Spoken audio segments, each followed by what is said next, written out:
سبز گنبد بسا ہے نظر میں، باغ جنت کی حسرت نہیں ہے۔ سبز گنبد بسا ہے نظر میں، باغ جنت کی حسرت نہیں ہے۔ بسم اللہ الرحمن الرحیم، الحمدللہ وکفی وسلام علی عبادہ الذین اصطفی اما بعد۔ اب یہاں پہ کچھ صفات عارضہ کا بیان ہے۔ اس سے اوپر حضرت تھانوی رحمۃ اللہ علیہ نے جو بیان کی ہیں، انہوں نے بھی یہ صفات بیان کی ہیں، یہ آپ کو نظر آ رہی ہوں گی، لیکن یہ صفات جو ہیں ہم نے ابھی جو کچھ پڑھا ہے اس کے اندر یہ صفات آ گئی ہیں۔ مثال کے طور پہ ہمس کی صفات کیا ہے؟ فحتہ شخص سکت، یہ حروف ہیں، ان حروف کے اندر صفت ہمس پائی جاتی ہے، اور اس کا مطلب کیا ہے؟ یعنی کہ آواز مخرج میں تھوڑے ضعف کے ساتھ ٹھہرے، ایک دم جام نہ ہو جائے آواز، یہ مقصد ہے اس کا۔ اس کے بعد ہے جہر،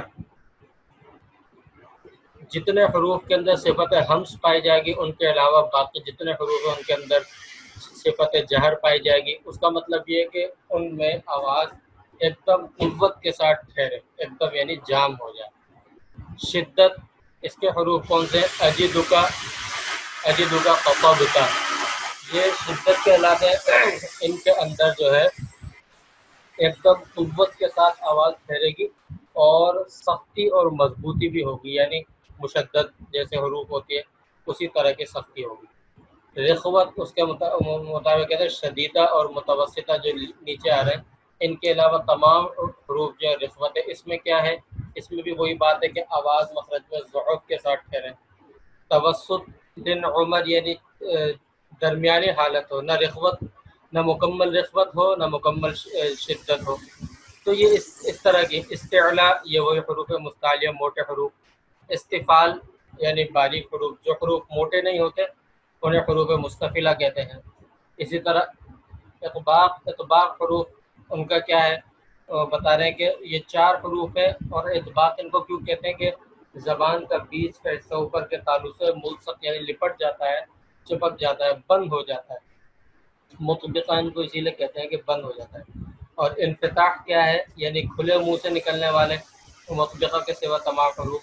تو بہرحال یہ اس طرح کی یہ ساری صفات ہم نے جو ہے پڑھ لی ہیں، دوسرے انداز سے پڑھ لی، مگر یہ ساری صفات پڑھ لی۔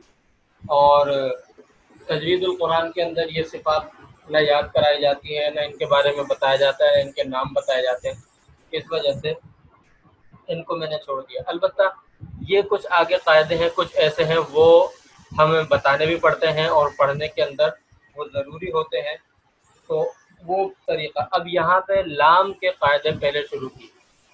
لام کے قاعدے اس میں کیا ہے؟ پہلا قاعدہ یہ بتایا کہ لفظ اللہ کا جو لام ہے، سب سے پہلے یہ بات بھی سن لیجئے کہ لام صرف لفظ اللہ کا موٹا ہوتا ہے، لفظ اللہ ہو یا اللہم، صرف یہ لام موٹا ہوتا ہے اور کوئی لام موٹا نہیں ہوتا۔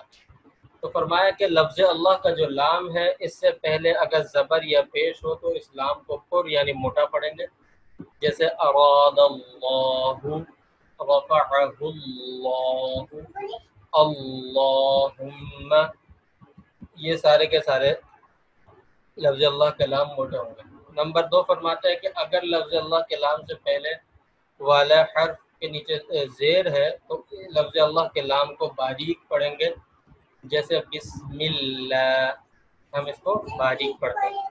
لفظ اللہ کے لام کے علاوہ اور کوئی لام موٹا نہیں ہوتا۔ تیسرے نمبر پر فرماتے ہیں لفظ اللہ کے لام کے سوا باقی تمام لام باریک پڑھے جائیں گے، چاہے ان پر زبر یا پیش بھی کیوں نہ آئے، جیسے ما ولاہم کلہ، ہم ان کو موٹا کر ہی نہیں رہے۔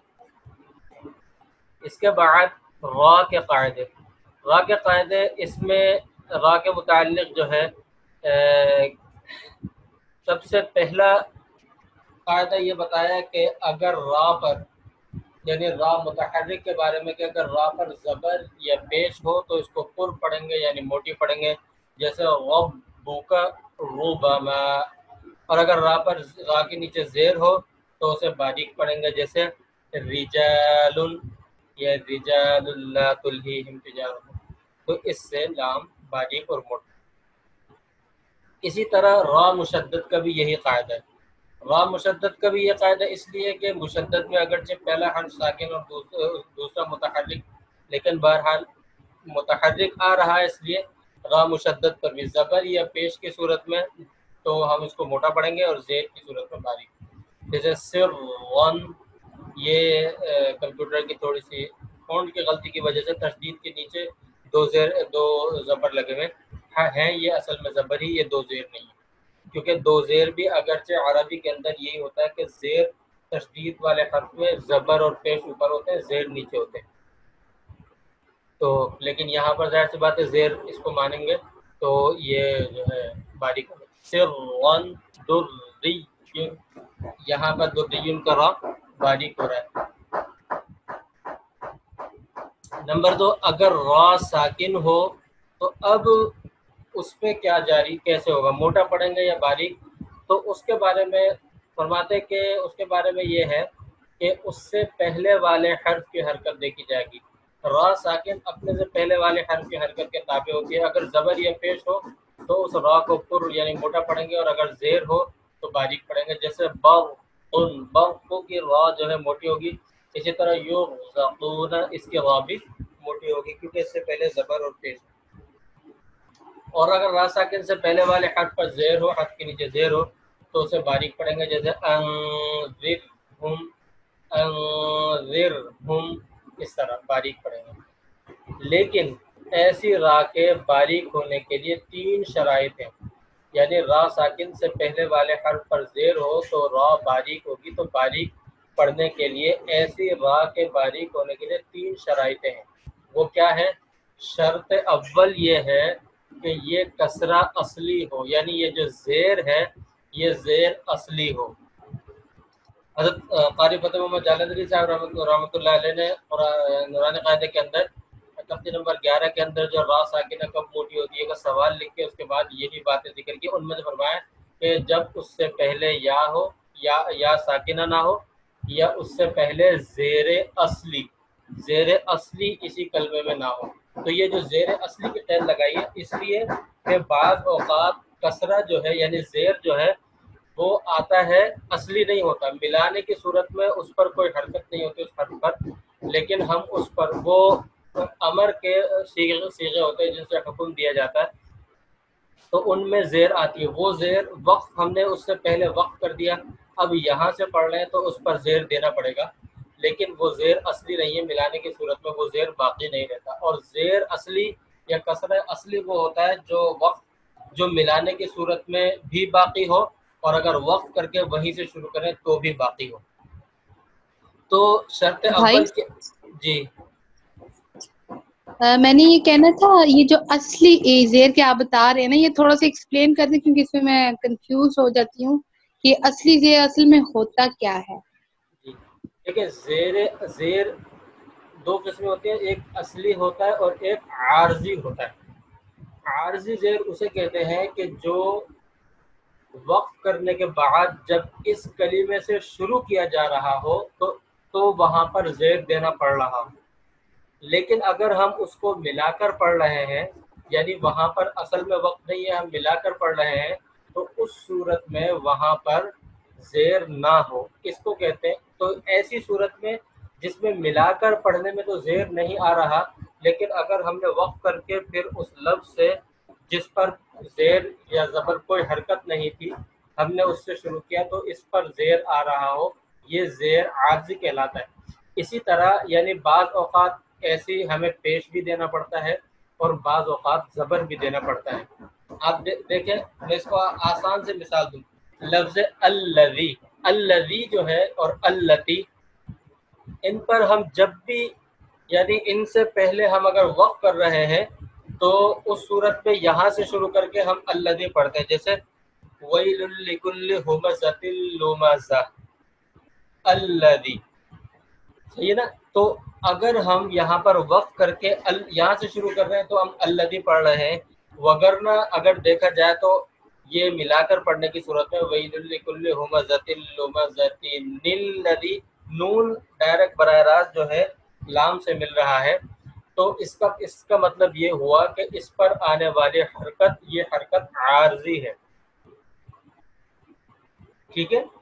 لفظ الذی اور اللتی پر زبر آتا ہے. ارجعو جو ہے اس کے اوپر کسرہ آتا ہے، جیسا کہ یہ لکھا ہوا ہے ارجعو پر کسرہ آتا ہے، یہ امر کا صیغہ ہے، اس پر کسرہ آتا ہے. تو یہ کسرہ ارجعو پر جب ہم دیں گے تو یعنی جب ارجعو سے شروع کریں گے تو اس پر زیر کے نیچے کسرہ دیں گے. یہ کسرہ اصلی نہیں ہے، اس سے پہلے قرآن میں لفظ ہے نا، جیسے آپ دیکھیں قرآن میں ایک جگہ ہے فرجعو. اب فرجعو اس کے اندر آپ دیکھیں حمزہ پر کچھ بھی حرکت نہیں آ رہی، فا اور وہ آگے را سے مل کر فرجعو. لیکن اگر اس فا کو ہٹا دیا جائے تو اب حمزہ کے اوپر ہمیں کسرہ دینا پڑے گا، ارجعو پڑھنا پڑے گا. تو یہ جو کسرہ آ رہا ہے یہ کسرہ عارضی. اس کے برخلاف انا اعطینا ہم اس کو دوسری پیچھے والی کسی اور آیت سے ملا کر بھی پڑھیں پھر بھی انا کے نیچے زیر باقی رہے گا. جیسے مثال کے طور پہ وَيَمْنَعُونَ الْمَاعُونَ، ہم اس کو یوں نہیں پڑھ سکتے وَيَمْنَعُونَ الْمَاعُونَ، ایسے بالکل بھی نہیں پڑھ سکتے، بلکہ وَيَمْنَعُونَ الْمَاعُونَ إِنَّا أَعْطَيْنَا. تو انا کے نیچے جو زیر آ رہی ہے یہ زیر اصلی ہے، یہ کسرہ یا زیر اصلی ہے.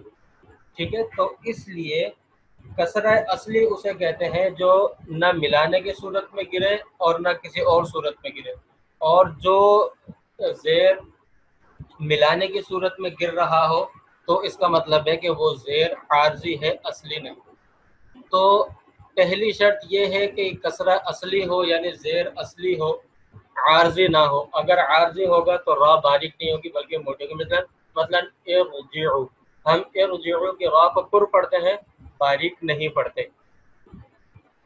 اسی طرح دوسری شرط یہ ہے کہ یہ جو کسرہ ہے زیر ہے یہ دونوں اور اسی طرح را، یہ دونوں جو ہیں ایک ہی کلمے میں ہوں.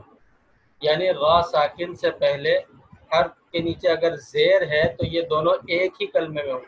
اگر الگ الگ کلمے میں ہیں یعنی کسرہ اصلی کسی اور کلمے میں ہے اور پھر را ساکن دوسرے کلمے میں ہے تو اس صورت میں بھی را ساکن کو موٹا پڑھیں گے، باریک نہیں پڑھیں گے. جیسے رب ارجعون، ہم اس کے را کو موٹا پڑھتے ہیں، باریک نہیں پڑھتے. اسی طرح امر تابو، ہم اس کو امر تابو نہیں پڑھتے بلکہ امر تابو، کیونکہ یہ الگ الگ کلموں میں. اسی طرح الذی طغى، اگرچہ ذال کے نیچے زیر ہے مگر وہ الگ کلمہ ہے، اور را ساکن جس کلمے میں ارتضی یہ الگ کلمہ ہے، تو اس لیے ارتضی الگ کلمہ ہونے کی وجہ سے ہم اس کو الذی ارتضی موٹا پڑھیں گے. تیسری شرط کیا ہے؟ تیسری شرط یہ ہے کہ را کے بعد اسی کلمے میں حروف مستعلیہ میں سے کوئی حرف نہ ہو.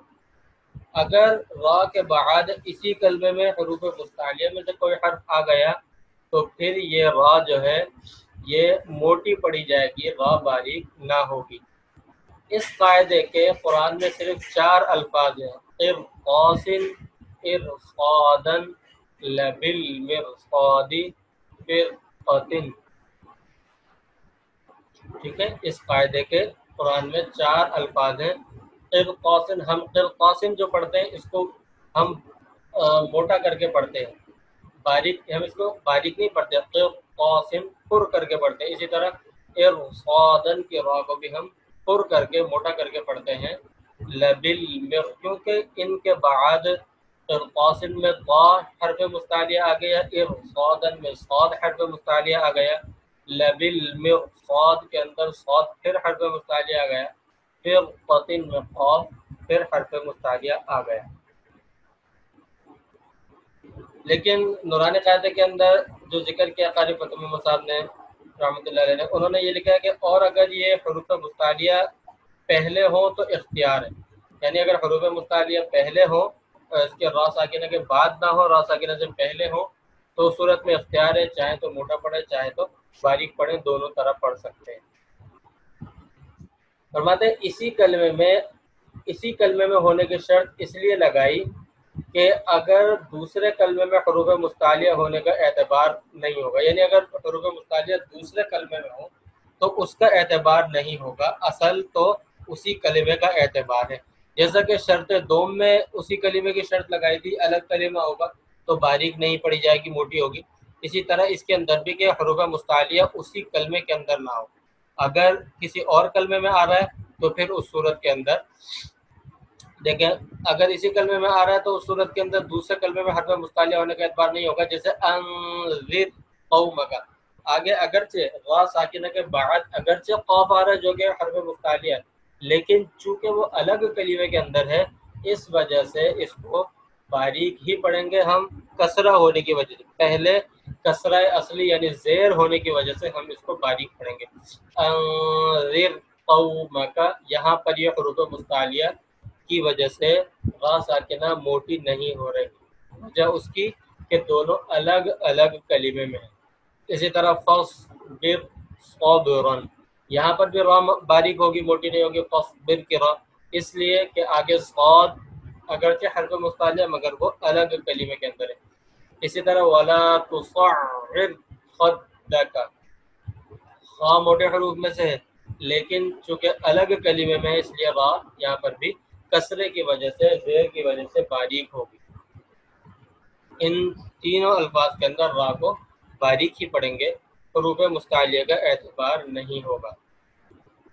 آگے فرماتے ہیں چوتھے نمبر پر چوتھا قاعدہ کہ اگر را ساکن سے پہلے والے حرف پر حرکت نہ ہو اور وہ بھی ساکن ہو تو اس سے بھی پہلے والے حرف کی حرکت کا اعتبار کیا جائے گا. یعنی را خود تو ساکن ہے، اس سے پہلے والا حرف جو ہے وہ بھی ساکن ہے، تو پھر اس سے بھی پہلے والے حرف کو دیکھا جائے گا اور اس کا اعتبار کیا جائے گا. مثال کے طور پہ لیلۃ القدر، لیلۃ القدر کی رات کو جب ہم یہاں وقف کریں گے تو کیا کریں، موٹا کریں یا باریک؟ تو یہ تو را ساکن ہو گئی وقف کی صورت میں. اس سے پہلے جو دال ہے یہ دال بھی ساکن ہے، تو اس سے پہلے جو قاف ہے ہم اس کی حرکت کو دیکھ کر موٹا کر دیں گے را کو، لیلۃ القدر پر پڑھیں گے اس را کو. اسی طرح بکم العسر را، کیونکہ یہاں پر جب ہم بکم العسر کی را متحرک ہے اس پر جب ہم وقف کریں گے تو ساکن ہو جائے گی. اب اس کے ساکن ہونے کی حالت میں باریک پڑھیں یا موٹا، اس سے پہلے والے حرف کو دیکھا تو وہ بھی ساکن ہے، تو اس سے پہلے والے حرف کو عین کو ہم نے دیکھا، عین چونکہ عین پر پیش ہے اس لیے اس کی وجہ سے یہاں پر اس را کو بھی ہم موٹا ہی پڑھیں گے. اسی طرح آگے ذکر، اس کی را پر جب ہم یہاں پر وقف کریں گے تو را ساکن ہو جائے گی، اس سے پہلے کاف بھی ساکن. اس سے پہلے والے حرف کو دیکھا اس پر کسر اصلی ہے یعنی اصلی زیر اصلی ہے، تو اس را کا اعتبار کرتے ہوئے ہم اس کو باریک کریں گے، یعنی ذکر باریک کر کے اس را کو ہم پڑھیں گے. ایسا کیونکہ وقت کی حالتوں میں ہوتا ہے عموماً کہ دو ساکن ایک ساتھ جمع ہو جائے. ویسے تو قرآن کریم میں اگر ہم دیکھیں گے تو دو ساکن ہے، تو سورۃ العصر ہے اس کے اندر بھی دو ساکن جمع نہیں ہوتے، بلکہ یہاں پر ہم جو وقف کر رہے ہوتے ہیں جب یہ را جو ہے ساکن ہو رہی ہوتی ہے. پانچواں قاعدہ را کا یہ ہے کہ اور یہ قاعدہ صرف قرآن کریم میں ایک جگہ ہے اور وہ ہے امالہ، کہ قرآن پاک میں بسم اللہ مجریہا، اس کے اندر را کے نیچے جو کھڑی زیر ہے اس را پر امالہ کیا جائے گا، یعنی اس کو تھوڑا سا یوں سمجھ لیں کہ مجہول کر کے پڑھا جائے گا. بالکل معروف نہیں پڑھیں گے اس کو، مجریہا نہیں پڑھیں گے، بلکہ تھوڑا سا مائل کر کے، یعنی جیسے قطرے کی راہ ہوتی ہے اسی طرح اس کو بھی ہم اسی طرح پڑھیں گے، یعنی بسم اللہ مجریہا و مرساہا. یہ جو امام حفص کی روایت جو ہم پڑھتے ہیں اس کے مطابق اس کو ایسے پڑھا جائے گا. باقی اور روایتوں میں کسی روایت میں اس کو مجراہا بھی پڑھا گیا ہے، دوسری امام سوسی وغیرہ کی روایت میں. تو اس پانچواں قاعدہ یہ ہے کہ بسم اللہ اس کو را کو امالہ کیا جائے گا.